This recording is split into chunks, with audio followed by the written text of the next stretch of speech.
खुद ही क्या चीज है। इश्क कीजिए, फिर समझिए जिंदगी क्या चीज है। एक आलीशान मेंशन जिसे दुल्हन की तरह सजाया गया है, जिसे देखकर ऐसा लग रहा है जैसे किसी रईस खानदान की शादी हो रही हो। और ये सच भी है, क्योंकि आज बिजनेस वर्ल्ड के बेताज बादशाह आरव सिंघानिया की शादी उसके बिजनेस पार्टनर अतीश शाह की लाडली बेटी से होने जा रही है, जो खुद भी एक टॉप 1 मॉडल कहलाती है।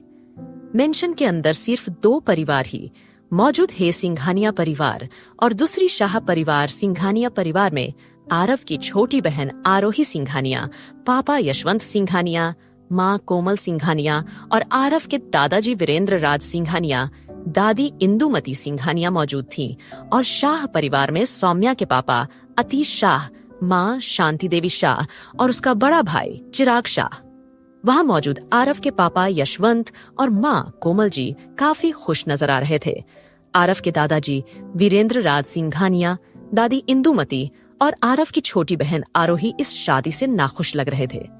वहीं लड़की के पापा अतीश शाह और भाई चिराग शाह के चेहरे पर खुशी छाई हुई थी, तो वहीं लड़की की माँ कुछ परेशान लग रही थी। आरव की दादी इंदुमती जी उनके ही बगल में खड़े दादाजी से पूछती है, ये आरव को हो क्या गया है जो ऐसी अमीर बाप की बिगड़ी हुई बेटी से शादी कर रहा है? अपनी बुद्धि बेच खाई है इस लड़के ने, आपने कुछ कहा क्यों नहीं? इंदुमती की बातें सुन दादाजी बोले, आज तक तुम्हारे पोते ने वही किया है जो उसकी मर्जी हो, उसे अपनी मर्जी की करने से कोई रोक सका? हे भला। दादाजी और दादी के पीछे खड़ी आरोही उन दोनों की बातें सुनकर चिढ़ते हुए बोली, दादू, अगर भाई सुनते हैं तो सिर्फ आपकी ही सुनते हैं, और एक आप ही है जो इतने बुढ़े होने के बावजूद भाई के सामने ऊंची आवाज में बात करने की हिम्मत रखते हैं, वरना बाकी सब तो भाई के सामने ठीक से सांस तक नहीं ले पाते। आप चाहो तो आप इस मेकअप की दुकान से मेरे भाई को बचा सकते हैं, पर आप जानबूझकर ऐसा नहीं कर रहे हैं, क्योंकि आपको लगता है भाई इस मेकअप की दुकान से प्यार करते हैं, और इससे शादी ना हुई तो वो दुनिया की किसी भी लड़की से शादी नहीं करेंगे, है ना? आरोही की बात सुनकर दादाजी बोले, हाँ, और मैं नहीं चाहता कि मैं मेरे पोते आरव और तुम्हारी शादी देखे बिना स्वर्गवास हो जाऊं। दादाजी की बात सुनकर आरोही चीढ़ते हुए बोली, दादू, मैं कोई शादी वादी नहीं करूंगी। दादी देखिए ना, दादू हमेशा मुझे इस घर से भगाने पर तुले रहते हैं। दादाजी और आरोही की बातें सुनकर दादी बोली, चुप करो आप दोनों। कुछ देर बाद विवाह संपन्न हुआ। अब वर और वधू अपने बड़ों का आशीर्वाद लें। पंडित जी के इन शब्दों के खत्म होते ही सबके कानों में एक लड़की की आवाज सुनाई पड़ी, I do not agree with this marriage. नहीं मानती मैं इस शादी को। उस लड़की की आवाज सुनकर मंडप पर बैठा आरव और उसके बगल में बैठी दुल्हन दोनों उठकर खड़े हो गए। आरव अपना सहेरा उतार कर जिस तरफ से आवाज आई उस दिशा की ओर मोड़ा। उसके साथ वहां खड़े सभी भौचक्के से उस आवाज की ओर मुड़े। उनके पीछे सौम्या शाह, जिसकी शादी आरव सिंघानिया से होनी थी, वो अपनी लाल आंखों से मंडप पे खड़े आरव और उसके बगल में खड़ी उसकी दुल्हन, जिसका चेहरा घूंघट के पीछे छुपा हुआ था, जिसके साथ अभी अभी पंडित जी ने आरव की शादी संपन्न होने की घोषणा की, उसे घूर रही थी। वहां खड़े हर कोई सौम्या को दुल्हन की जगह मंडप पर होने के बजाय वहां खड़ी देख हैरान थे। आरव अपने भौहें सिकुड़ते हुए धीमे से हैरत भरी आवाज में बोला, सौम्या। आरव की माँ कोमल हैरत से बोली, ये सौम्या, यहाँ है तो मेरे बेटे के साथ अभी अभी जिसकी शादी हुई वो लड़की कौन है? हर कोई हैरान था कि आखिर सौम्या की जगह मंडप पर आरव के साथ कौन है। सौम्या के पापा अतीश शाह अपनी बेटी और अपने साथ इतना बड़ा धोखा होते देख गुस्से से तमतमा उठे। क्या रहा है यहाँ? ये कैसा मजाक चल रहा है आरव? अपने आगे अतीश शाह की ऊंची आवाज सुनकर आरव की आंखों में गुस्सा उतर आया। आरव ने एक ठंडी नजर अतीश शाह पर डाली। उसकी ठंडी निगाहों को देख अतीश शाह थोड़े सक पका गए। आरव ने अपने पीछे खड़ी दुल्हन की कलाई पकड़ी और खींचते हुए उसे मंडप से नीचे ले आया। आरव के ऐसे खींचने से उस लड़की का पैर उसके लहंगे में जा फंसा और कुछ कदम चलते ही वो लड़की धड़ाम की आवाज से नीचे फर्श पर जा गिरी। दर्द से उस लड़की के मुंह से हल्की आह निकल गई। उसके नीचे गिरते ही उस लड़की के सर का घूंघट एक झोंके से हट गया। घूंघट के हटते ही उसका खूबसूरत बेदाग चेहरा आरव के सामने आया। कुछ पल के लिए आरव की नजर उस पर ठहर गई। ये पहली दफा था जब आरव की नजर किसी लड़की पर इस तरह ठहरी हो, लेकिन कुछ ही पलों में उस लड़की को देखकर उसकी आंखों में खून उतर आया। आरव गुस्से से लगभग दांत पीसते हुए बोला, तुम। उस लड़की का चेहरा देखकर आरव की माँ, उसके पापा और आरोही, दादाजी, दादी जी, हर किसी की आंखें फटी फटी रह गई। वहीं सौम्या की आंखें उस लड़की को देखकर, उसकी खूबसूरती को देखकर नफरत से भर गई। सौम्या आरव को पीछे करके उस लड़की की बाजुओं को पकड़कर उसे झकझोरते हुए गुस्से से चीख पड़ी, कौन हो तुम? हाँ, कैसे कैसे हिम्मत की तुमने मेरी जगह लेने की? हाँ, क्यों किया ऐसा तुमने? आरव को खुद से ऐसे छीनता देख सौम्या पूरी तरह पागल हो चुकी थी। सौम्या उस लड़की के बाजुओं को पकड़कर एक झटके के साथ उसे ऊपर की ओर खींचकर अपने सामने खड़ी कर लेती है। उसने अपने एक हाथ से उस लड़की के जबड़े को पकड़ लिया और अपने दांत पीसते हुए उसे बोली, क्यों किया ऐसा तुमने? उतारो ये मंगलसूत्र, उतारो ये मेरा है, उतारो इसे। सौम्या अपने दूसरे हाथ से उसके गले में पड़े मंगलसूत्र को पकड़कर खींचने लगी। उसके ये करते ही उस लड़की ने मंगलसूत्र के टूट जाने के डर से अपने दोनों हाथों से अपने मंगलसूत्र को कस के पकड़ लिया। सौम्या, पागलों की तरह उतारो इसे, ये मेरा है, ये कहते हुए मंगलसूत्र को खींच रही थी। उसके ऐसे खींचने से उस लड़की को अपने गर्दन पर दर्द महसूस होने लगा। सभी खड़े इस तमाशे को हैरत भरी नजरों से देख रहे थे। सौम्या ने उस लड़की को एक झटके के साथ छोड़ा और खुद आरव के पास जाकर उसके कॉलर को पकड़कर अपनी आंखों में आंसू ली बोली, आरव प्लीज प्लीज, ये शादी तोड़ दो। ये शादी नहीं है, ये इस लड़की का किया गंदा मजाक है, धोखा है। Please break this marriage. Saumya Aarav के चेहरे को अपने दोनों हाथों में थाम कर आगे बोली, यू लव एस मी ना आरव, यू लव एस मी। आरव सौम्या की इस हरकत पर बुरी तरह चीड़ उठा। वो उसके हाथों को अपने चेहरे से हटाते हुए धीरे से बोला, सौम्या लीव मी, ये क्या कर रही हो? आरव की आवाज धीमी लेकिन कर्कश थी, पर इस समय आरव की बात सौम्या पर कोई असर नहीं कर रही थी। वो लगातार आरव के चेहरे को थाम कर बस बोले जा रही थी कि वो इस शादी को तोड़ दे। सौम्या के पापा अतीश शाह अपनी बेटी की ये हालत देखकर बेहद गुस्से के भाव से बोले, मिस्टर सिंघानिया, कौन है ये लड़की जिसने मेरी बेटी की खुशियों को और हमारे इज्जत को अयस्से मिट्टी में मिला दिया? इस लड़की ने हमारा इतना बड़ा तमाशा बना दिया और आप सब उफ तक नहीं कर रहे। कहीं ये सब आपकी सोची समझी साजिश तो नहीं, हमसे दुश्मनी निकालने की? अतीश शाह का गुस्सा देख आरव के पापा यशवंत जी आगे आकर बोले, मिस्टर शाह, आप ये क्या कह रहे हैं? ऐसा कुछ नहीं है, हम भला ये क्यों करेंगे? आप अच्छी तरह जानते हैं कि हम ऐसा नहीं कर सकते, फिर भी आप ये सवाल कर रहे हैं। अतीश शाह अपनी बेटी की ये हालत देखकर इस वक्त कुछ भी सोचना या समझना नहीं चाहते थे। उन्होंने अपनी बेटी सौम्या, जो एक जगह खड़ी फुट-फुट कर रो रही थी, उसकी कलाई पकड़ी और बेहद गुस्से से सिंघानिया परिवार के हर एक सदस्य को एक नजर नफरत से घूरने लगे, शिवाय आरव के।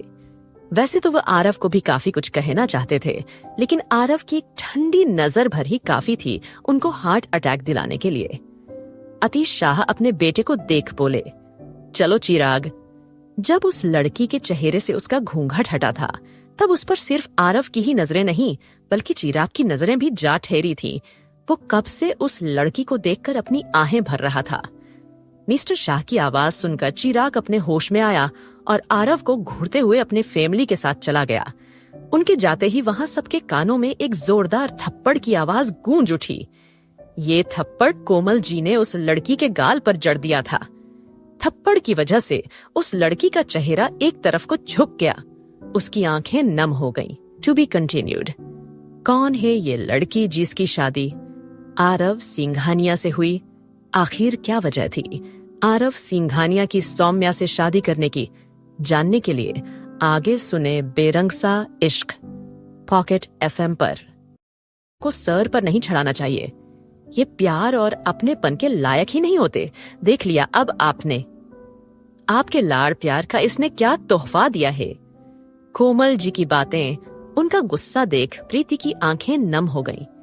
वो अपने लहंगे को अपने दोनों हाथों की मुट्ठियों में भरकर खुद में हिम्मत बनाए रखने की कोशिश करने लगी, क्योंकि गलती तो उससे हुई है और गलती की है तो उसे ये सब फेस करना ही था। लेकिन थी तो वो भी एक इंसान ही, आखिर कैसे अपने दुखते दिल का रोना सहे पाती। कोमल जी की ऐसी चुभती बातों को सुन वो अपने आंसुओं को नहीं रोक पा रही थी। कोमल जी की बातें सुन दादी आगे आकर प्रीति को घूरते हुए बोली, क्यों प्रीति, क्या हे ये सब क्यों किया ऐसा तूने? प्रीति अब भी खामोश थी। प्रीति को अब भी चुप देख कोमल जी गुस्से से बोली, ये कोई जवाब नहीं देगी माँ, क्योंकि इसके पास कोई जवाब है ही नहीं। कैसे कहेगी अपने इस मुंह से कि इस घर की चमक धमक देखकर, पैसे पावर देखकर इसकी नीयत बिगड़ गई। वही आरोही अब भी शॉक्ड एक्सप्रेशन के साथ खड़ी बस एकटक अपने भाई आरव को और प्रीति को घूरे जा रही थी। आरव इस वक्त प्रीति को ऐसे देख रहा था जैसे अभी उसकी जान ले लेगा, और दूसरी ओर प्रीति जो बस लगातार आंसू बहाए जा रही थी। इन दोनों के अलग अलग एक्सप्रेशन देख आरोही धीरे से बुदबुदाई, ओ गॉड, इस पागल लड़की ने क्या कर दिया? खुद के ही पैर पर वो क्या कहते हैं? जिसे लकड़ी काटते हैं वो दे मारी। बेवकूफ लड़की, इसे शादी करने के लिए मेरा ही डेविल भाई मीला, जो इसे कच्चा चबा जाएगा और डकार भी नहीं लेगा। वही कोमल जी अब प्रीति का चेहरा तक अपने सामने बर्दाश्त नहीं कर पा रही थी। उन्होंने गुस्से से उसकी कलाई पकड़ी और नफरत भरी स्वर में बोली, मैं इस शादी को नहीं मानती और ना कभी मेरा बेटा मानेगा।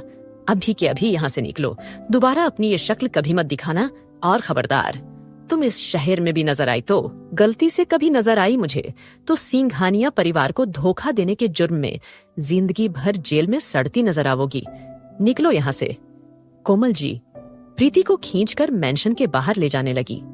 वो कुछ ही कदम आगे बढ़ी थी कि तभी दादाजी, जो कब से चुपचाप खड़े इस तमाशे को देख रहे थे, वो अपनी भारी और सख्त आवाज में बोले, रुको बहू।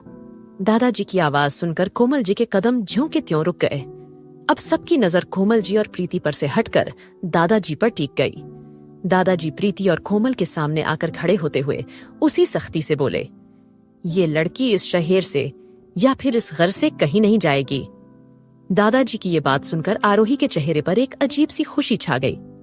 दादी जी और आरव के पापा यशवंत जी एक्सप्रेशनलेस एक जगह खड़े रहे। वहीं कोमल जी और आरव दोनों हैरानी से दादाजी की ओर देखने लगे। कोमल जी हैरत से बोली, बाऊजी, ये आप क्या कह रहे हैं? आपने देखा नहीं इस लड़की ने आरव के साथ साथ हम सबको भी इतना बड़ा धोखा दिया है, और आप चाहते हैं कि ऐसी धोखेबाज लड़की हमारे घर पर रहे, मेरे आरव की जिंदगी में रहे? हरगिज नहीं बाऊजी, मैं आपसे अपने इस रवैये के लिए माफी मांगती हूँ, लेकिन ये लड़की इस घर में नहीं रहेगी। कोमल जी अपने आखिरी के शब्दों को प्रीति को नफरत से घुरते हुए बोली। कोमल जी इतना बोलकर जैसे ही प्रीति को ले जाने लगी, दादाजी बोले, ठीक है फिर बहू, तुम्हारी यही इच्छा है, यही जीत है तो यही करो, लेकिन इस घर से सिर्फ प्रीति नहीं, मैं भी जाऊंगा, क्योंकि मैं अपने घर की बहू बेटी को अपने होते हुए ऐसे बेघर नहीं छोड़ सकता। दादाजी की बात सुनकर हर कोई असमंजस में पड़ गया। दादाजी की बात सुनकर आरोही दादी जी के पास सरकती हुई पहुंची और उनके कानों में धीरे से बुदबुदाई, अब पता चला कि मेरे डेविल भाई इतने अड़ियल जिद्दी कैसे है दादाजी, पच गए हैं। वही दादाजी की ये बात सुनकर कोमल जी ने बेमन से प्रीति की कलाई छोड़ी और सीधे वहां से उसे एक नजर घूरकर गुस्से में चली गई। उनके जाते ही आरव गुस्से से बोला, आप ये क्या कर रहे? दादू, इस गवार लड़की ने जो किया उसके बावजूद आप इस लड़की के लिए अपने घर से जाने तक को तैयार है। आरव की बात सुनकर दादाजी अपने उसी सख्त एक्सप्रेशन के साथ बोले, नहीं आरव, मैं किसी गवार लड़की या फिर किसी धोखेबाज लड़की के लिए ये नहीं कर रहा हूँ। मैं तुम्हारी पत्नी, जिसके मांग में तुमने सिंदूर भरी है अपने नाम की, गले में मंगलसूत्र पहनाया है अपने नाम का, जिसके साथ तुमने अभी अभी फेरे लिए है पूरे विधि के साथ, तुम्हारी जिसके साथ शादी हुई है, जिसके हाथों में तुम्हारे नाम की लाल चूड़ियां है, जो अब मेरे इस घर की छोटी बहू है, उसके लिए कर रहा हूँ। दादाजी की ये बात सुनकर, उनकी जीत, उनका गुस्सा देखकर आरव अपने गुस्से का घूंट पीते हुए मेंशन से बाहर चला गया। आरव के पापा यशवंत जी भी बिना कुछ कहे वहां से अपने कमरे की ओर चले गए। कुछ पल के लिए वहां खामोशी छाई रही। उस खामोशी को तोड़ते हुए दादाजी आरोही को एक नजर देखते हुए बोले, आरोही, प्रीति को आरव के कमरे में छोड़ आओ। दादाजी की बात सुनकर आरोही की आंखें बड़ी हो गई। वो धीरे से बोली, दादू आप होश में तो है, मैं नहीं जाऊंगी डेविल। आई मीन भाई के कमरे की ओर उस बार गलती से चली गई थी तो मुझे पनिशमेंट मिली थी जो मैं अब तक भुगत रही हूँ। वही प्रीति जो दादाजी के मुंह से आरव के कमरे का जिक्र सुनकर डर गई थी, उसके डर को आरोही के डर ने और बढ़ा दिया। आरोही की बात सुनकर दादाजी सख्ती से बोले, मैंने कहा ना जाओ, और जाकर प्रीति को आरव के कमरे में छोड़ आओ, और सर्वेंट से कहेंकर प्रीति का सामान भी आरव के कमरे में भेजवा दो। दादाजी इतना कहकर अपने कमरे की ओर चल दिए। वहां अब सिर्फ आरोही, दादी और प्रति बची हुई थी। एक बार फिर वहां खामोशी पसरी गई। इस बार प्रीति ने सिसकते हुए अपने आंसुओं को साफ किया और दादी की ओर बढ़ गई। प्रीति का पूरा चेहरा रो रो कर लाल पड़ चुका था। जैसे ही प्रीति दादी के सामने आकर खड़ी हुई, दादी ने उससे अपना मुंह फेर लिया। दादी की आंखों में भी हल्की हल्की सी नमी छाई हुई थी। दादी को ऐसे मुंह फेरते देख प्रीति के आंखों ने फिर से आंसू बहाने शुरू कर दिए। प्रीति अपने दोनों हाथों को आगे बढ़ाकर दादी की हाथों को थाम लेती है और अपनी रोनी आवाज में उनसे कहती, हे दादी, मेरा यकीन मानिए, ये सब मैंने जानबूझकर नहीं किया। मैं सच में यहाँ से हमेशा के लिए जा रही थी। लेकिन प्रीति इससे आगे कुछ कहती कि तभी दादी ने अपने हाथों को प्रीति के हाथों से दूर किया और बिना कुछ बोले वहां से चली गई। कोमल जी की हर कड़वी बात उसने बर्दाश्त कर ली थी, लेकिन दादी की ये चुप्पी प्रीति से बर्दाश्त नहीं हुई। वो वहीं जमीन पर बैठकर बेतहाशा रो पड़ी। उसकी अयसी हालत देख आरोही उसके पास आई और नीचे घुटनों के बल बैठकर प्रीति को गले लगा लिया। प्रीति भी आरोही से लीपट कर सुबकते हुए रोने लगी। बस कर प्रीति, जो हो गया सो गया, अब रोकर क्या फायदा। ये सब तुझे पहले सोचना था ना। क्या सोच के तूने ये कदम उठाया? तू तो भाई को ठीक से जानती भी नहीं, फिर ये सब कैसे और क्यों? प्रीति का रोना बंद न होते देख आरोही नरमी से बोली, देख प्रीति, मुझे नहीं जानना ये तूने क्यों किया, किस लिए किया। जब तेरा मन होगा तब बता देना, लेकिन अभी के लिए प्लीज चुप हो जा। और जैसा कि दादू ने कहा, चल मेरे साथ, मैं तुझे भाई का कमरा दिखा देती हूँ। आरोही के ये कहते ही प्रीति का रोना एकदम से बंद हो गया। वो अपने आंसुओं को पोंछते हुए अपनी डरती आवाज में बोली, नहीं, मैं वहां नहीं जाऊंगी, मैं आशा ताई के साथ ही रहूंगी। उनके कमरे में प्रीति की बात सुनकर आरोही चीढ़ते हुए बोली, जब आशा ताई के कमरे में ही रहना था तो भाई से शादी क्यों की? आशा ताई से कर लेती। आरोही की बात सुनकर प्रीति ने अपनी नजरें झुका ली और सुबकने लगी। उसकी आंखों से बहते आंसुओं को देखकर आरोही को अच्छा नहीं लग रहा था। वो उसके रोते चेहरे को अपने दोनों हाथों में भरकर ऊपर की ओर करती है और उसके आंसुओं को पोंछते हुए बोलती, हे यार, तू चील कर आज भाई घर नहीं आने वाले। वो बहुत ही गुस्से से गए हैं और जब भाई गुस्से में घर से बाहर जाते हैं तो 2-3 दिन के बाद ही वापस आते हैं। तू आराम से भाई के कमरे में सो सकती है। डोंट यू वरी, आज की रात कैसे भी एग्जिस्ट कर ले। प्लीज, मैं कल कुछ सोचती हूँ। Okay, to be continued. कैसे निभाएगी इस रिश्ते को प्रीति? क्या वक्त के साथ आरव अपनाएगा प्रीति को? और ऐसी क्या वजह थी जो प्रीति को करनी पड़ी अनजान शख्स से शादी? जानने के लिए बने रहे मेरे साथ। एक बार में वीआईपी एरिया के किसी एक रूम में आरव बैठकर कब से गुस्से में ड्रिंक किए जा रहा था। उसकी आंखें कुछ शराब के नशे के कारण तो कुछ अपने गुस्से के कारण लाल पड़ चुकी थी। उसी कमरे में उसके साथ एक 27-28 की उम्र का हैंडसम लड़का कब से एक कोने में खड़े रहकर उसे पीते हुए देखे जा रहा था। जब उस लड़के को लगा कि अब शायद आरव को नहीं पीना चाहिए, तो वो अपनी जगह से हिला और आरव के पास आकर उसके सामने रखी सारी शराब की बोतलों को समेटते हुए आरव से दूर ले गया और चिढ़ते हुए आरव से बोला, अरे बॉस, बंद करिए। उस लड़के को देख आरव गुस्से से बोला, नील, ये क्या किया तुमने? मेरी बोतल मुझे वापस करो, मत भूलो, मैं बॉस हूँ तुम्हारा।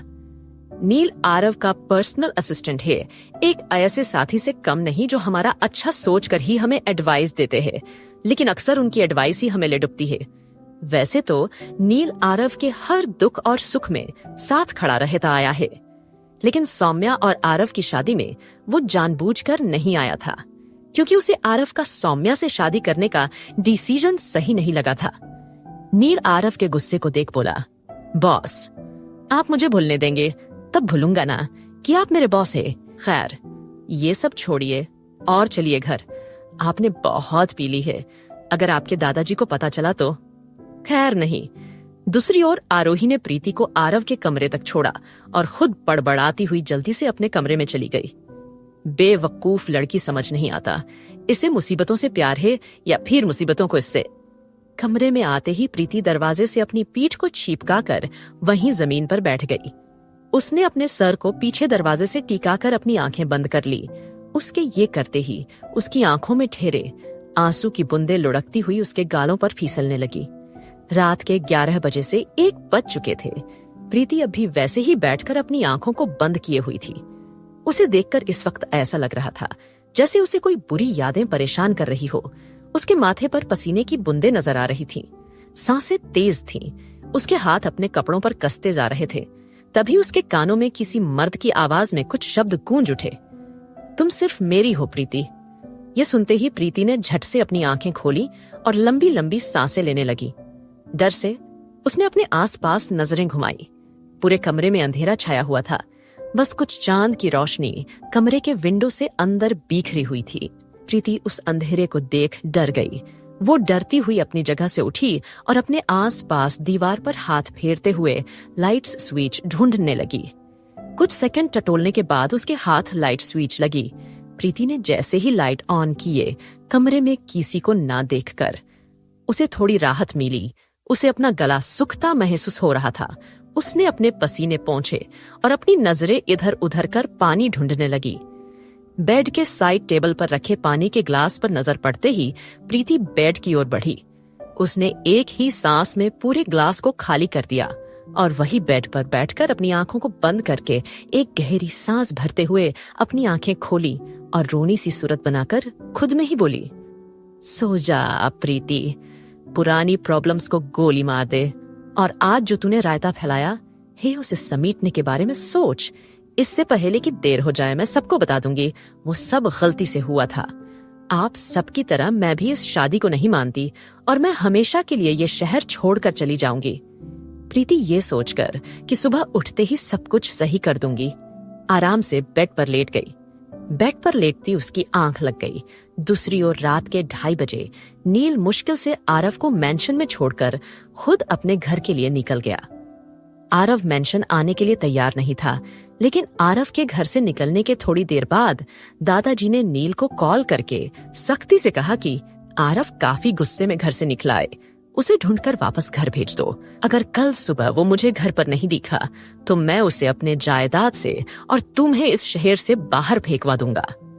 दादाजी की ये धमकी सुन नील के हाथ पैर कांपने लग गए थे, क्योंकि नील एक पल के लिए आरव की बात को काट सकता था, लेकिन दादाजी की बात काटने का मतलब अपने गर्दन को काटने के बराबर। दादाजी के डर से नील अपनी आधी अधूरी नींद छोड़कर आरव को ढूंढने निकल गया था।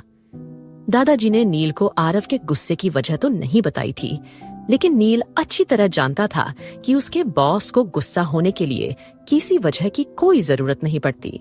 इसलिए उसने भी दादाजी से आरव के गुस्से की वजह पूछने की जरूरत नहीं समझी। और वैसे भी वो कुछ कहता उससे पहले दादाजी अपनी बात खत्म करके कॉल कट कर चुके थे। आरव मेंशन में आते ही सीधे अपने कमरे में चला गया।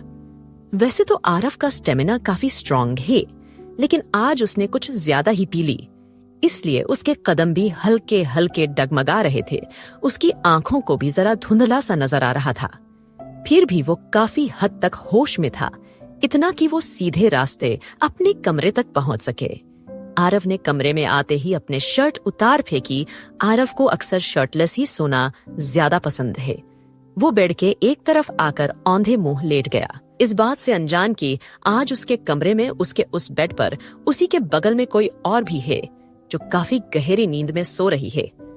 प्रीति और आरव इस बात से अनजान कि वो दोनों आज उनके फर्स्ट नाइट पर एक साथ एक ही बेड पर हे अपनी नींद की गहराई में खो गए।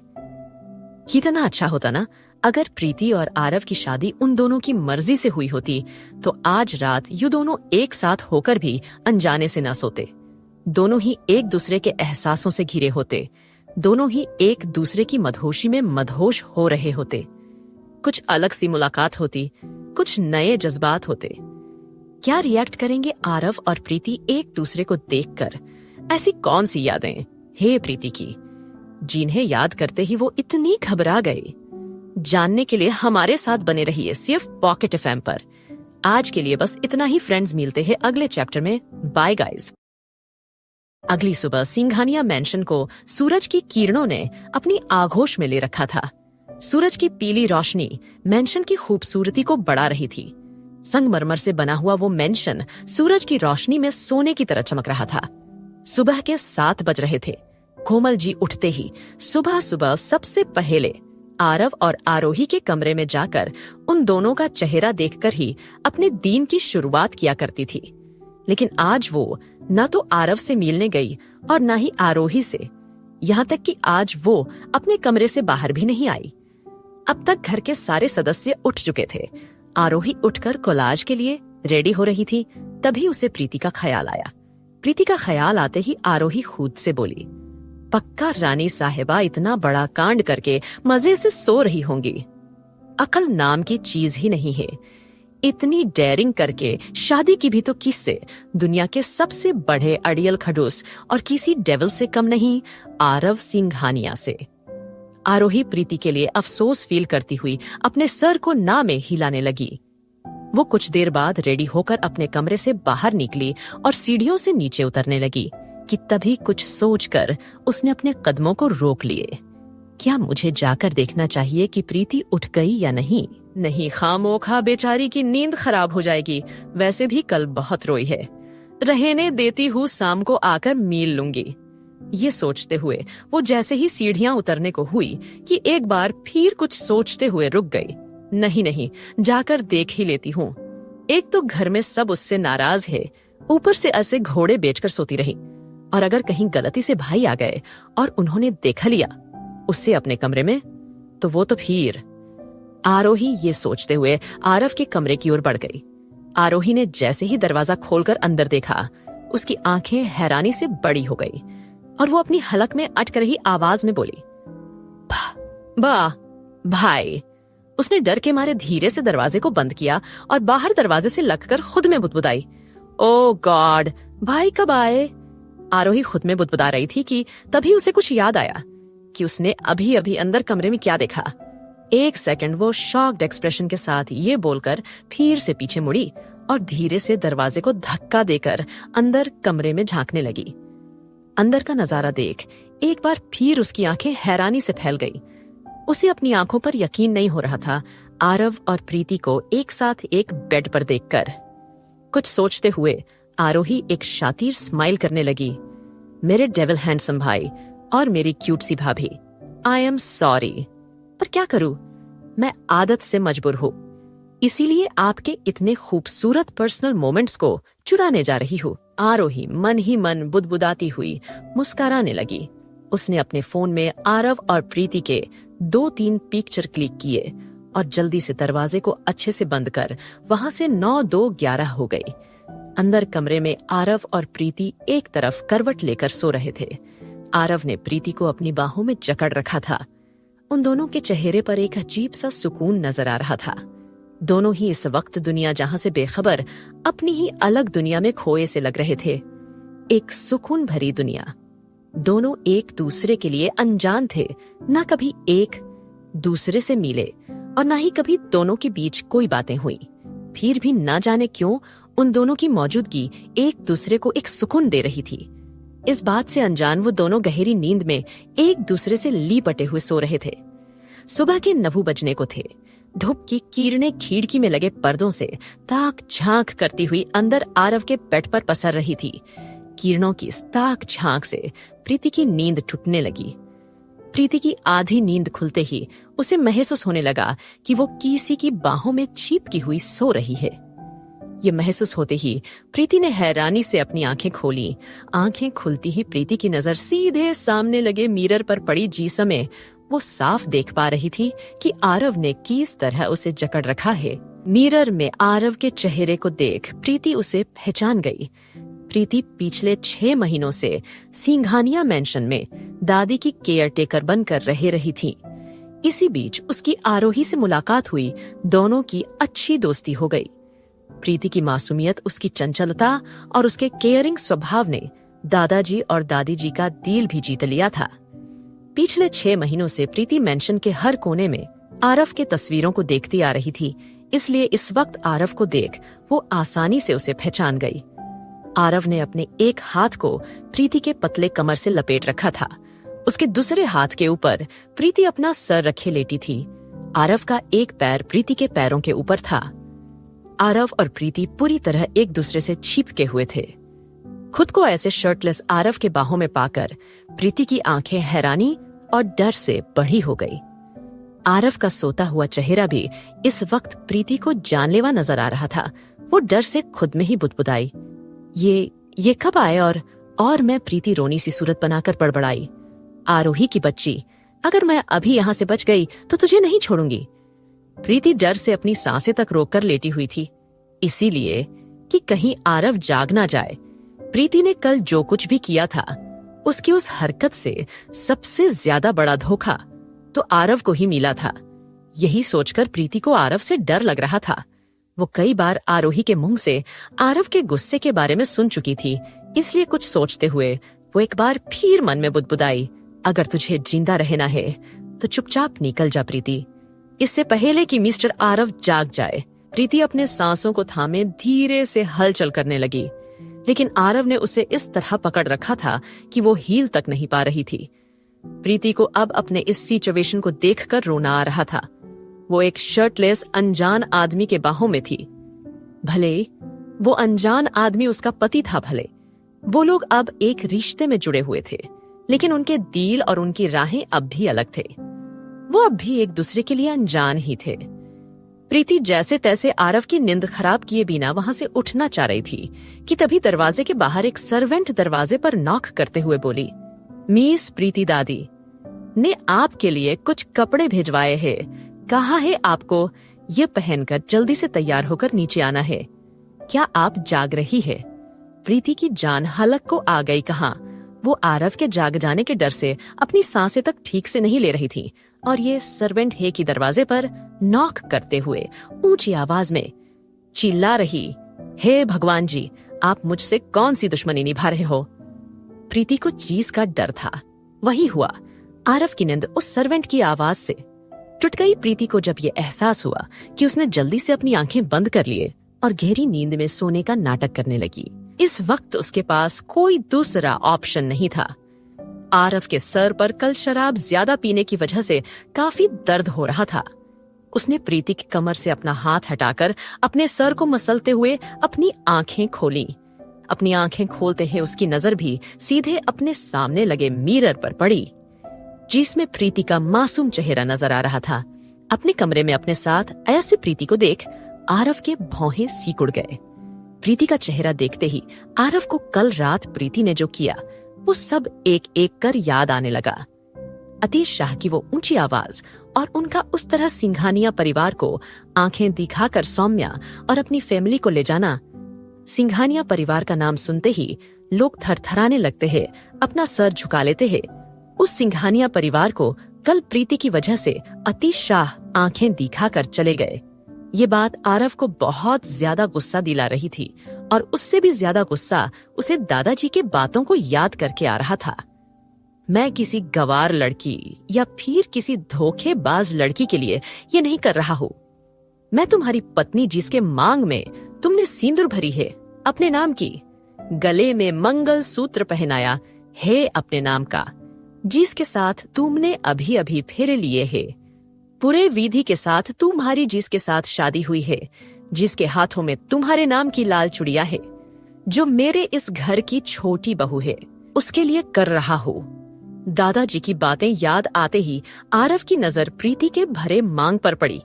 उसके बाद उसके गले के मंगलसूत्र और उसके हाथों की लाल चूड़ियों को देख आरव गुस्से से बेड पर से नीचे उतरकर प्रीति की ओर आया और आते ही सो रही प्रीति की बाजू पकड़कर उसे अपने सामने खड़ी करते हुए गुस्से से बोला, तुम्हारी हिम्मत कैसे हुई इस कमरे में आने की प्रीति?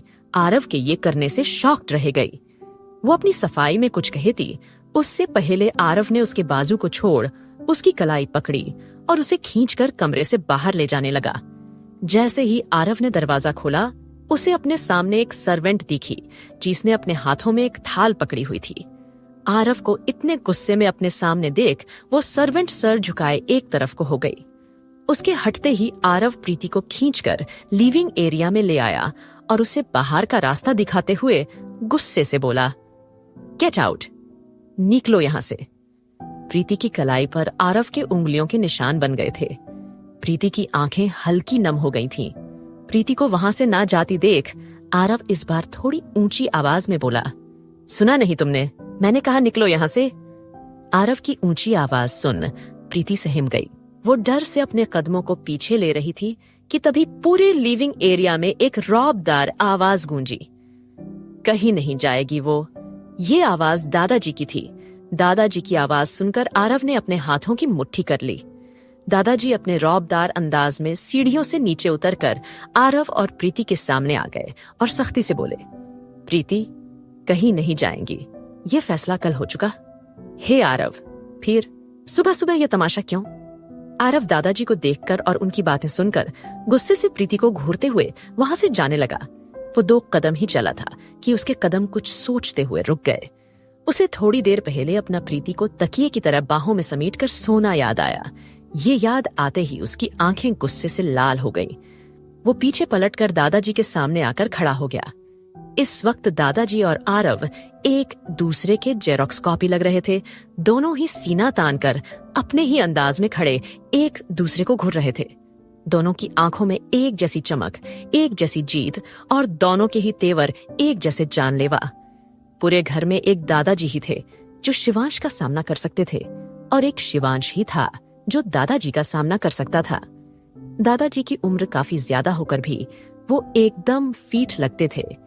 कभी कभी तो आरव के पापा यशवंत जी दादाजी के सामने बुढ़े नजर आते थे। आरव दादाजी की आंखों से आंखें मिलाए बोला, मैं नहीं जानता दादू, आप इस धोखेबाज लड़की को सपोर्ट क्यों कर रहे हैं?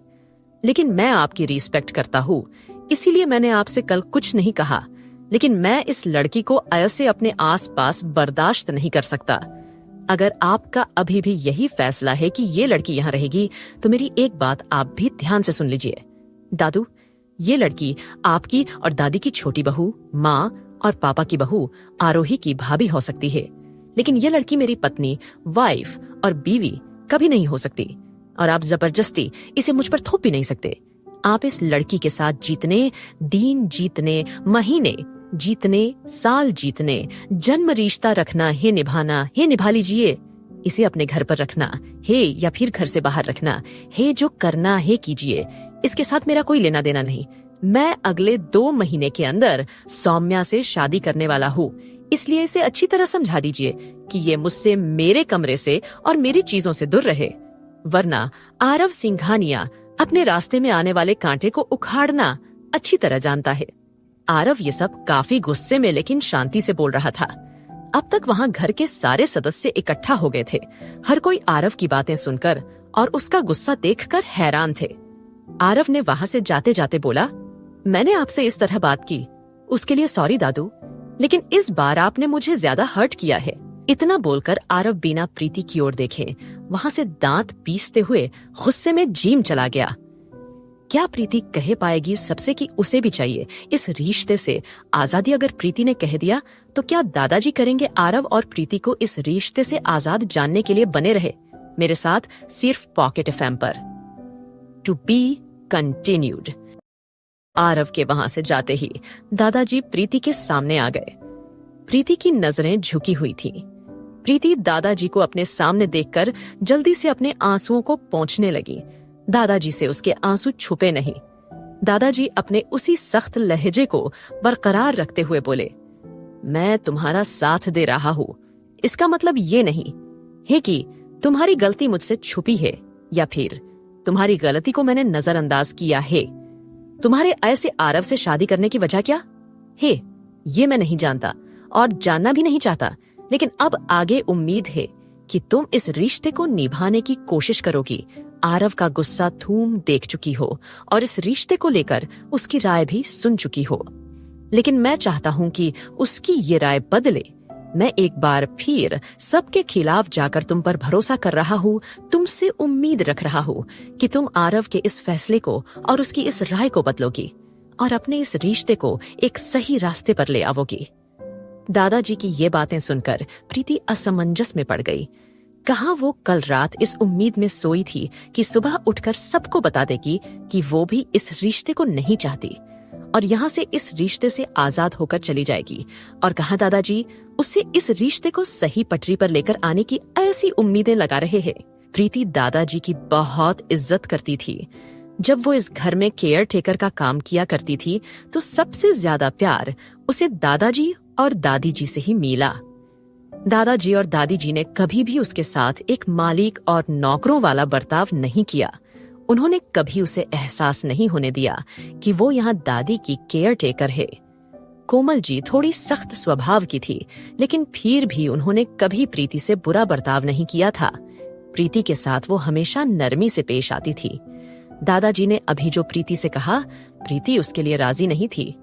वो इस रिश्ते में आरव सिंघानिया के साथ रह ही नहीं सकती थी, क्योंकि अभी थोड़ी देर पहले जो आरव ने सौम्या से शादी करने की बात की, उसे सुनने के बाद प्रीति आखिर कैसे इस रिश्ते को आगे बढ़ाने का सोच सकती थी। कैसे वो एक बार फिर आरव और उसके प्यार के बीच आ सकती थी। कल रात जो वो उन दोनों के बीच आई, वो उसकी अनजाने में की गई गलती थी। लेकिन अगर वो अब इस रिश्ते पर जोर देगी तो ये उसकी जानबूझकर की गई गलती होगी। वो दोनों एक दूसरे से प्यार करते हैं, शादी करना चाहते हैं। वो कैसे जानबूझकर उन दोनों के बीच आ सकती है? और वैसे भी आरव और उसका कोई मैच ही नहीं था। कहाँ आरव आलीशान महलों में रहने वाला एक टॉप 1 बिजनेसमैन और कहाँ मिडिल क्लास प्रीति जिसके ना रहने का ठिकाना और ना ही खाने का। प्रीति यही सब सोच रही थी कि तभी उसकी कानों में दादाजी आवाज गूंजी। दादाजी कोमल जी और इंदुमती जी को देखते हुए बोले, प्रीति को एक नई नवेली दुल्हन की तरह तैयार करो। लगना चाहिए कि कल इसकी शादी हुई है और ये इस घर की नई बहू है, क्योंकि आज शाम को आरव की बुआ आ रही है। इतना बोलकर दादाजी वहां से चले गए। यशवंत जी भी ये तमाशा देखकर अपने सर को नमे हिलाते हुए ऑफिस के लिए निकल गए। दादाजी के मुंह से आरव की बुआ का जिक्र सुनकर कोमल जी कुछ परेशान हो गई। वो अपने बगल में खड़ी इंदुमती जी से बोली, माँ बाऊजी से कहिए ना कि आरव की बुआ को कहें कि वो कुछ दिनों बाद यहाँ आए। अभी घर के हालात ठीक नहीं। आपने देखा ना, आरव किस तरह गुस्सा हो रहा था। और आप तो जानती है उसकी बुआ की आदत इतनी सी बात का कैसे पतंगड़ बनाती है वो।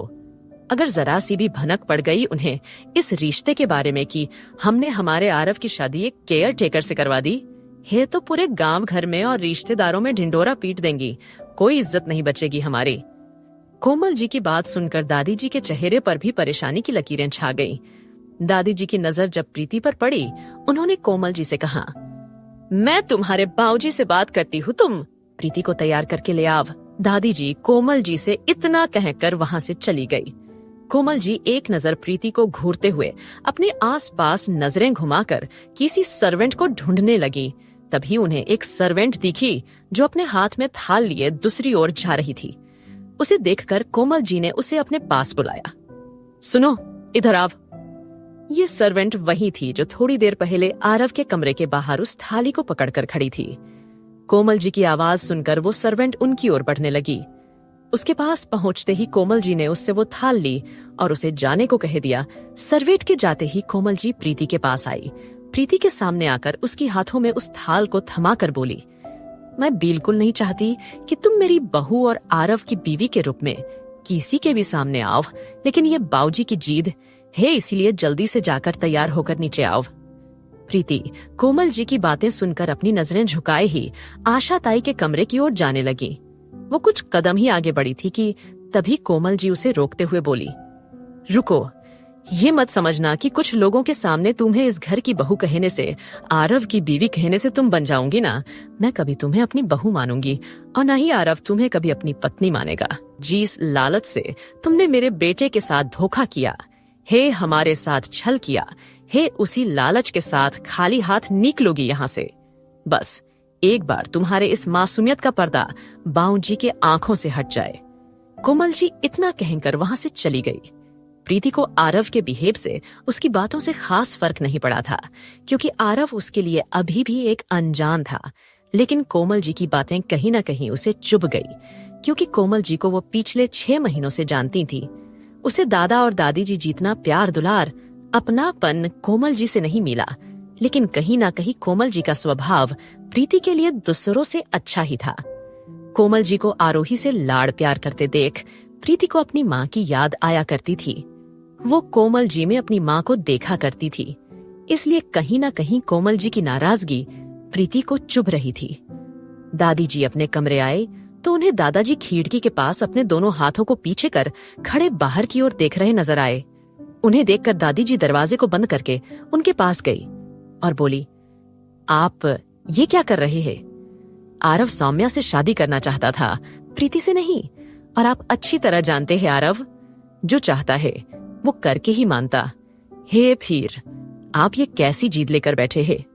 प्रीति को कहीं दीजिए यहां से जाने को। क्या बकवास कर रही है आप? इंदुमती जी, हमारे पोते आरव की शादी हुई हे प्रीति से। दादाजी की ये बात सुनकर दादी जी बोली, ये बात आपको पता है, हमारे परिवार को पता है, और अतीश शाह के परिवार को उसके अलावा कोई नहीं जानता कि आरव की शादी प्रीति से हुई है।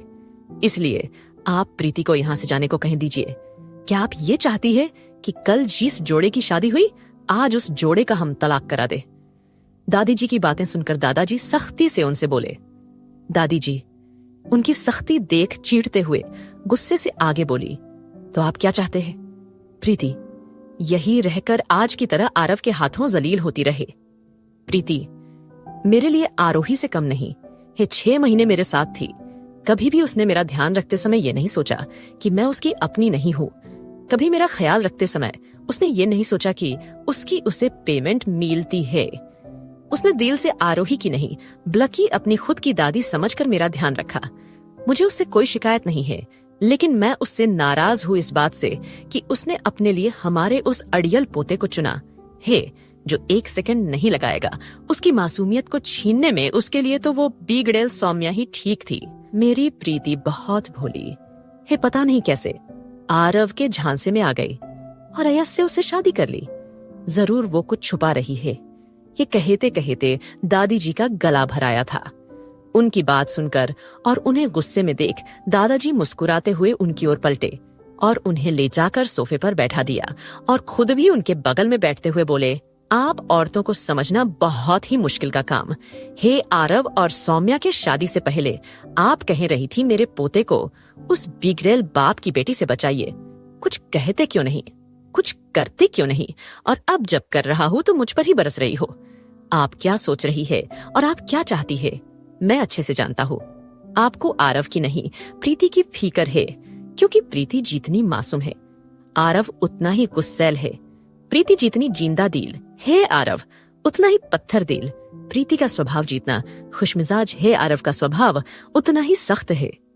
और आपको उसी का डर है ना कि कहीं आरव अपने सख्त मिजाज के कारण प्रीति का दिल ना दुखा दे।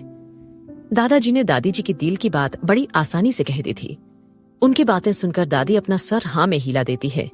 दादाजी उनके हाथ को अपने हाथ में लेकर नरमी से बोले, सबकी सोच अलग होती है मोहतरमा, इसमें ना आपकी खता और ना हमारी खता। आरव और प्रीति के मिजाज को लेकर आपकी ऐसी सोच है और उन दोनों के अलग मिजाज को लेकर मेरी ये सोच है कि उनका एक दूसरे से इतने अलग होना, यही चीज उन्हें हमेशा बांधे रखेगी। आरव के लिए प्रीति से अच्छी जीवन संगिनी कोई हो ही नहीं सकती और आरव भी ये बहुत जल्द समझ जाएगा। दादाजी की बात सुनकर दादी जी बोली, लेकिन आपने अभी सुना ना आरव ने क्या कहा? 2 महीनों में वो उस बिगड़ेल बाप की बेटी सौम्या से शादी करने वाला है। अगर उसने ये किया तो प्रीति का क्या होगा? जो उम्मीद आप उससे रख रहे हैं, इस रिश्ते को निभाने की वो किस बल बूते पे रख रहे हैं? आपका पोता तो उस सौम्या के पीछे पागल हो रखा है। आपके कहने पर, आपके मान सम्मान के लिए प्रीति अगर इस रिश्ते को आगे बढ़ाना भी चाहेगी तो कैसे कर पाएगी, क्योंकि आरव तो अपने बात से मुकरने से रहा। दादी जी की बातें सुनकर दादाजी एक एटीट्यूड वाली स्माइल देते हुए बोले, अपनी बात से मुकरने वालों में से तो मैं भी नहीं, इंदुमती जी, आरव और प्रीति दोनों एक दूसरे के लिए ही बने हैं और वो चाहकर भी अलग नहीं होंगे। आरव बाप बनता फिरता है सबका, लेकिन उसके बाप का बाप हूं मैं। प्रीति अब मेरे घर की बहू है, इस घर की इज्जत है जीतना इस घर में, और हमारे दिलों में आरोही का हक है उससे कहीं ज्यादा हक अब प्रीति का है। आरव की तंगड़ी न तोड़ दूं मैं अगर वो प्रीति को कोई दुख दे। ये कहते हुए दादाजी की आवाज में सख्ती आ गई। दादाजी की ये बातें सुनकर दादी जी थोड़ी नॉर्मल हुई, लेकिन अब भी उनकी चिंता खत्म नहीं हुई थी, क्योंकि अभी थोड़ी देर पहले आरव का वो गुस्सा और उसकी बातें सुनकर उन्हें प्रीति की चिंता सताने लगी थी। वहीं दूसरी ओर आरव लगातार जिम में पंचिंग बैग पर अपना गुस्सा निकाल रहा था। उसकी आंखों के सामने बार बार प्रीति का चेहरा नजर आ रहा था, जिसके मांग में उसी के नाम का सिंदूर, गले में उसी के नाम का मंगलसूत्र और हाथों में उसी के नाम की चूड़ियां। आरव गुस्से में लगातार पंचिंग बैग पर मारे जा रहा था। वो पूरी तरह पसीने से भीग चुका था। पसीने की बूंदें उसके शर्टलेस बॉडी पर फिसल रही थी। उसकी कसी हुई बॉडी ये बयां कर रही थी कि वो जिम में कितना वक्त बिताया करता है। क्या प्रीति दादाजी की उम्मीद को तोड़ देगी या फिर अपने और आरव के रिश्ते को ले आएगी सही पटरी पर? जानने के लिए बने रहे मेरे साथ सिर्फ पॉकेट एफएम पर। Bye guys. आरव अब भी जिम में प्रीति का गुस्सा पंचिंग बैग पर उतार रहा था कि तभी एक सर्वेंट जिम के डोर पर अपने हाथ में आरव का फोन पकड़े हुए खड़ा बोला, आरव सर, आपका फोन। नील सर, आपको कब से कॉल किए जा रहे हैं? उस सर्वेंट के मुंह से नील का नाम सुनते ही आरव के हाथ रुक गए और गुस्से से उसके जबड़े कस गए। वो अपने हाथों में पहने बॉक्सिंग ग्लव्स को उतारकर एक तरफ फेंकते हुए उस सर्वेंट की ओर बढ़ा और सर्वेंट के हाथ से फोन लेकर अपने कान से लगाते हुए बिना उस ओर की सुने ही बोला, मुझे लगता है तुम्हें याद दिलाने की जरूरत है नील की तुम्हारा बॉस कौन है और तुम्हें महीने महीने सैलरी कौन पे करता है। अगर आज शाम तक मिस्टर मेहता वाली डील फाइनल नहीं हुई तो तुम्हें दोबारा अपनी ये मक्कारी वाली शक्ल मुझे दिखाने की जरूरत नहीं। इतना बोलकर आरव ने बिना नील की सुने फोन रख दिया और गुस्से से खुद में ही बोला, सारे के सारे धोखेबाज पाल रखे हैं मैंने। इतना कहकर आरव गुस्से से वहां से चला गया। आरव जिम से निकलकर कॉरिडोर से होते हुए अपने कमरे की ओर बढ़ रहा था। प्रीति भी तैयार होकर सामने से उसी कॉरिडोर से होकर कोमल जी के पास जा रही थी। वो अपने साड़ी को ठीक करते हुए आगे बढ़ रही थी कि तभी उसे अपने सामने से शर्टलेस आरव चलता हुआ उसी की ओर आता दिखा। उसे देखते ही प्रीति अपनी आंखों को नीचे पीछे पलट गई और जिस ओर से आई थी उसी ओर जाने लगी और खुद में ही बुदबुदाई, बेचारा इतना अमीर होने का क्या फायदा जब इसे घर में आया से बिना कपड़ों के घूमना पड़ता है। छोड़ प्रीति, तुझे क्या करना है तू निकल जल्दी, वरना तुझे देख लेगा तो पता नहीं और क्या क्या सुना देगा। वही आरव प्रीति को सामने से आते हुए देख चुका था। एक पल को प्रीति को देख उसकी नजर उस पर ठहर गई थी। प्रीति साड़ी में बहुत ही खूबसूरत लग रही थी। उसने अपने बालों का जोड़ा बना रखा था। लाल सिंदूर से भरी मांग, गले में मंगलसूत्र के साथ एक सिंपल सी नेकलेस, कानों में नेकलेस के मैचिंग के झुमके जो उसके गोरे गालों को चूम रही थी, हाथों में लाल चूड़ियां जो प्रीति के हाथ हीलने से शोर मचा रही थी। प्रीति के चेहरे पर मासूमियत और सादगी झलक रही थी। इसी सादगी ने कुछ सेकंड के लिए आरव की नजरों को अपने ओर खींच लिया था। प्रीति को ऐसे खुद को देखकर पलटकर वापस जाती देख आरव गुस्से से उसे घूरते हुए बोला, this is good for you miss Preeti Sharma की। तुम इसी तरह मुझसे टकराने से पहले अपना रास्ता बदल लिया करो। आरव अपने कमरे के पास पहुंचते ही कमरे के अंदर जाकर डोर को गुस्से से बंद कर सीधे अपने कपड़े लेकर वॉशरूम की ओर बढ़ गया। वहीं प्रीति ने बड़ी हिम्मत करके पीछे पलटकर देखा तो वहां कहीं भी आरव को ना पाकर एक चैन की सांस लेकर जल्दी से कोमल जी के कमरे की ओर भागी। प्रीति ने कोमल जी के कमरे के बाहर पहुंचकर डोर पर नॉक किया। अंदर से कोई रिस्पॉन्स ना पाकर उसने अंदर जाके देखना चाहा तो वो अंदर कदम रख भी नहीं पाई थी कि तभी उसे कोमल की आवाज सुनाई दी, रुको कोमल जी। आवाज सुनते ही प्रीति ने अपने कदम पीछे ले लिए और अपनी नजरों को झुकाते हुए बोली, वो आंटी मुझे लगा आप नहीं है। तुम्हें लगा कमरे में कोई नहीं है तो जाकर कुछ चुरा लूं। कोमल जी की कड़वी बातें प्रीति की आंखों को नम कर गई। वो अपनी सफाई में कुछ कही थी उससे पहले वहां दादी जी आ गई। प्रीति, तुम तैयार हो गई। दादी जी की आवाज सुनकर प्रीति ने अपनी भीगी पलकों को साफ करते हुए धीरे से हाँ में सर हिला दिया। उसकी हामी देख दादी जी बोली, कोमल बेटा, तुम्हारे बाऊजी का कहना है कि सब कुछ काफी जल्दबाजी और अनजाने में हो गया, इसलिए हम नई बहू का गृह प्रवेश और बाकी की जो भी रस्में होती है वो नहीं कर पाए। इसलिए वो चाहते हैं कि पहले रसोई की रस्म जरूर हो। दादी जी की ये बात कोमल जी को खटक गई, लेकिन वो दादाजी और दादी जी के फैसले को मना कर सके इतनी उनमें हिम्मत नहीं थी। इसलिए वो बेमन से हामी भरते हुए बोली, जैसा आपको और बाऊजी को सही लगे माँ। दादी जी कोमल जी की उदासी और नाराजगी अच्छी तरह समझ पा रही थी, लेकिन दादाजी बात करने के बाद कहीं ना कहीं दादी जी के मन में भी एक उम्मीद जगी थी। और वैसे भी उन्होंने जब से प्रीति को देखा था तब से ही वो आरव के लिए कोई प्रीति जैसी ही लड़की की तलाश कर रही थी। अब जब प्रीति ही मिल गई है तो फिर कैसा गीला और कैसा शिकवा। वो थोड़ी परेशान थी आरव के गुस्से को लेकर, लेकिन दादाजी से बात करने के बाद वो थोड़ी बेफिक्र हो गई, क्योंकि दादाजी ने अगर प्रीति को इस घर की बहू और इस घर की इज्जत मान ली है तो वो प्रीति को किसी भी हाल में आरव से उसका हक दिलवा कर रहेंगे। प्रीति की माँ प्रीति को उसके 10 साल के उम्र से ही कल को ससुराल जाएगी तो तेरे ससुराल वाले हमें ही कोसेंगे कि तेरी माँ ने तुझे कुछ सिखाकर नहीं भेजा क्या। ये कहकर प्रीति को घर के सारे काम सिखाते आई थी, इसीलिए प्रीति को काफी अच्छे से खाना बनाना आता है। दादी जी और कोमल जी प्रीति को किचन में ले आई। किचन काफी बड़ा था। प्रीति इससे पहले भी इस किचन में काफी बार आ चुकी थी। दादी के लिए अक्सर सूप वगैरह प्रीति ही बनाया करती थी, लेकिन इससे पहले प्रीति का किचन में आना और आज प्रीति का किचन में आना दोनों में ही बहुत फर्क था। आज प्रीति किचन में एक केयर टेकर के तौर पर सूप बनाने नहीं आई थी, बल्कि आज वो इस किचन में इस घर की बहू के तौर पर अपनी पहली रसोई की रस्म करने आई थी। प्रीति के दिमाग में अभी भी कोमल जी की बातें चल रही थीं। कोमल जी ने प्रीति को लेकर अपने जहन में एक अलग ही इमेज बना ली थी, जो प्रीति को खटक रहा था। दादी जी प्रीति को कहीं खोई सी देखकर नरमी से बोली, अगर तुम सबके लिए नाश्ता नहीं बना पाओगी तो कोई बात नहीं। प्रीति बेटा सर्वेंट है ना, तुम इन्हें कह देना तुम क्या क्या बनवाना चाहती हो, ये बना देंगे। तुम सिर्फ कोई एक मीठी डिश बना लो, तुम्हारी रसोई की रस्म पूरी हो जाएगी।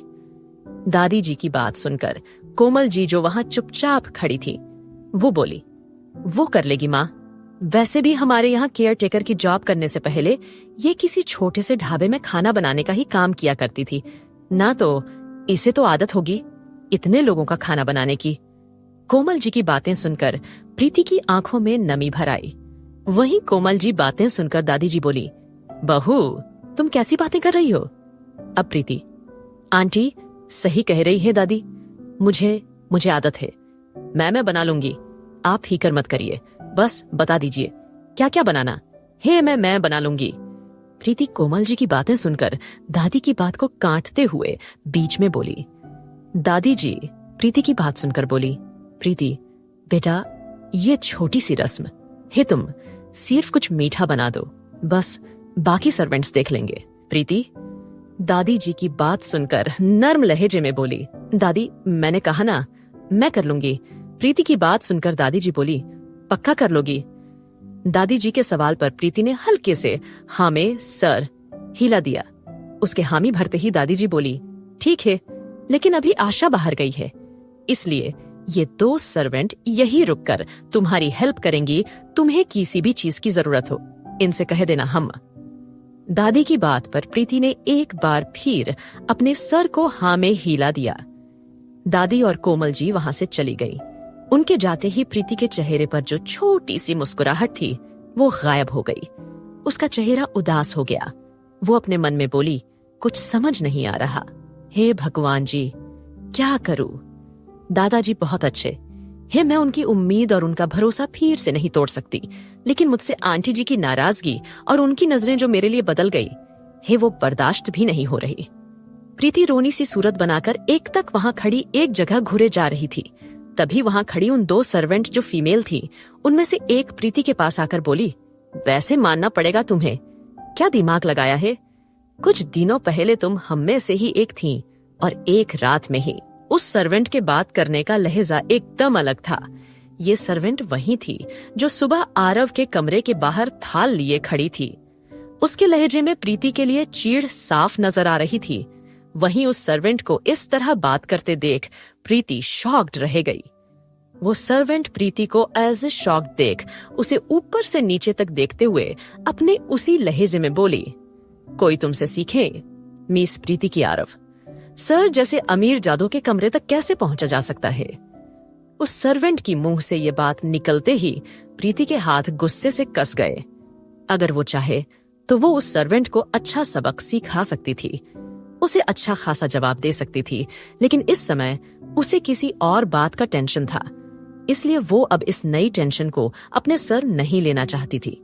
और इस वक्त तो बिल्कुल भी नहीं, क्योंकि इस वक्त उसे अच्छा सा और टेस्टी सा खाना बनाकर सबको खुश करना था। इसलिए वो उस सर्वेंट को एक नजर घुरकर उसे इग्नोर कर अपने साड़ी का पल्लू अपने कमर पर कोंचते हुए अपने काम पर लग गई। प्रीति को ऐसे अकड़ में जाते देख वो सर्वेंट गुस्से से दांत पीसते रह गई। कमेंट्स करके जरूर बताएगा कि मेरी कहानी कैसी लगी। आगे जानने के लिए जुड़े रहे मेरे साथ सिर्फ पॉकेट एफएम पर।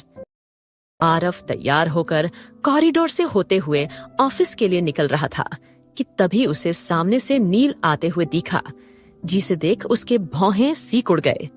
उसे देखते ही आरव को आज सुबह अपना प्रीति को बाहों में जकड़े हुए सोना याद आया, क्योंकि कल रात नील ने ही जबरदस्ती उसे घर छोड़ता उसके मना करने के बावजूद। न वो उसे घर छोड़ता और न वो इंसिडेंट होता। वहीं सामने खुद को खा जाने वाली नजरों से घूर रहे अपने बॉस आरव सिंघानिया को देख नील के कदम डर से डगमगाने लगे। वो डरते हुए आरव के सामने आकर खड़ा हो गया। तो मिस्टर नील, क्या मेहता वाली डील फाइनल हो गई? वो बॉस वो। नील को ऐसे हकलाते देख आरव गुस्से से बोला, अगर डील फाइनल नहीं हुई तो तुम्हारी हिम्मत कैसे हुई मेरे सामने आने की? मुझे लगता है मैं तुमसे कुछ ज्यादा ही अच्छे से पेश आ रहा हूं, या फिर तुम्हें अब इस जॉब की जरूरत नहीं जो तुम बार बार मेरी बात न मानने की गलती कर रहे हो। आरव का गुस्सा देख नील बोला, बॉस मेरी बात तो सुन लीजिए। मैं तो जा ही रहा था मिस्टर मेहता के पास, लेकिन तभी दादाजी ने कॉल करके ऑर्डर देते हुए कहा कि आज का जो भी काम है यही घर से होगा।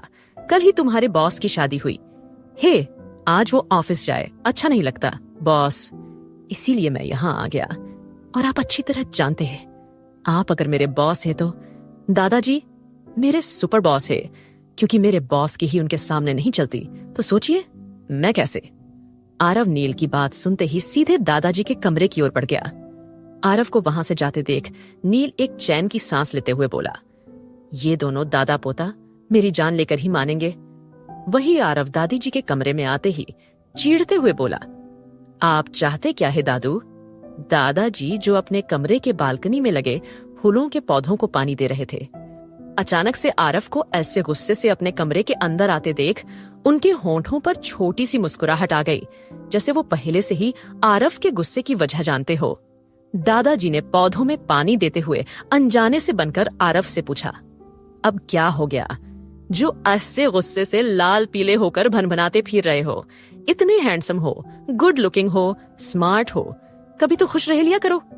दादाजी की बात सुनकर आरव अपने सख्त लहजे में बोला, दादू आपको पता है मुझे मजाक पसंद नहीं, इसलिए सीधे सीधे बताइए आप करना क्या चाहते? मेरी शादी सौम्या से हो रही थी, लेकिन उस केयर टेकर ने ऐसा होने नहीं दिया। पहले ही उसकी वजह से काफी लॉस हो चुका है दादू, और अब आप ये चाहते कि मैं ऑफिस ना जाकर घर पर रहकर उसके आगे पीछे नाचता फिरूं। आरव की बातें सुनकर दादाजी बालकनी से कमरे के अंदर आकर अपने हाथों को साफ करते हुए सीरियस एक्सप्रेशन के साथ बोले, नहीं मैं ऐसा नहीं चाहता कि तुम अपनी बीवी के आगे पीछे नाचते फिरो। मैं ये चाहता हूँ आरव, आज शाम को तुम्हारी बुआ आने वाली है, और वो खासकर तुमसे और तुम्हारी दुल्हन प्रीति से मिलने आ रही है, और मैं नहीं चाहता तुम्हें यहाँ न देखकर उसे कुछ बोलने का मौका मिल जाए। दादाजी इतना बोलकर कुछ सेकंड रुककर आगे बोले, और वो इस बार यहाँ कुछ दिनों के लिए रहने आ रही है, तो उसके सामने तुम्हें और प्रीति को एक अच्छे पति पत्नी की तरह रहना है। दादाजी की ये बात सुनकर आरव चीढ़ते हुए कुछ बोलने वाला था कि तभी दादाजी अपना एक हाथ दिखाकर उसे रोकते हुए आगे बोले, तुम अपनी बुआ के स्वभाव से अच्छी तरह वाकिफ हो आरव। वो हमेशा ही इस मौके की तलाश में रहती है कि कैसे वो हमें और खासकर तुम्हारी मां को नीचा दिखा सके। इसलिए उनके सामने प्रीति को लेकर अपनी इस नफरत को बाहर मत आने देना।